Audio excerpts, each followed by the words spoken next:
गांव के बाहर एक घना जंगल था, जिसके बीचों बीच एक पुराना कुआं था। उस कुएं के बारे में तरह तरह की कहानियां प्रचलित थीं। कहा जाता था कि कुएं में जादू है, जो कोई सच्चे दिल से कुछ मांगे, उसकी मुराद पूरी होती है। लेकिन साथ ही यह भी कहा जाता था कि लालच करने वालों को कुआं सजा भी देता है। गांव के ही रघु काका, जो एक मेहनती लेकिन गरीब इंसान थे, उनकी यह इच्छा थी कि उनका अपना एक ढाबा हो।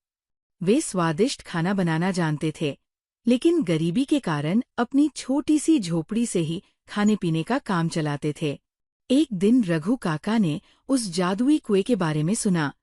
पहले तो उन्हें यकीन नहीं हुआ, लेकिन फिर उन्होंने सोचा कि अगर ये सच है तो उनकी किस्मत बदल सकती है। उन्होंने कुएं के पास जाकर ईमानदारी से अपनी इच्छा व्यक्त की।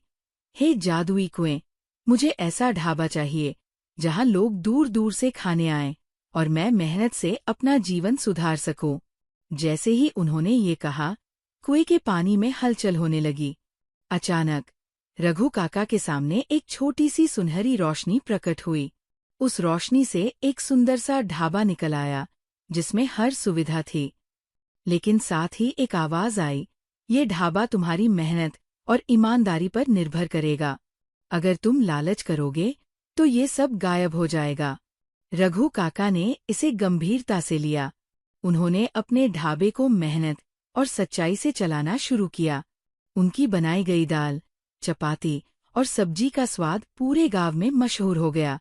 लोग दूर दूर से उनके ढाबे पर आते और रघु काका का ढाबा खूब चलने लगा। लेकिन धीरे धीरे रघु काका में थोड़ा सा लालच आ गया। उन्होंने सोचा, अगर मैं खाने में सस्ते मसाले और घटिया सामग्री का इस्तेमाल करूंगा तो मुनाफा और बढ़ जाएगा। उन्होंने ऐसा करना शुरू कर दिया।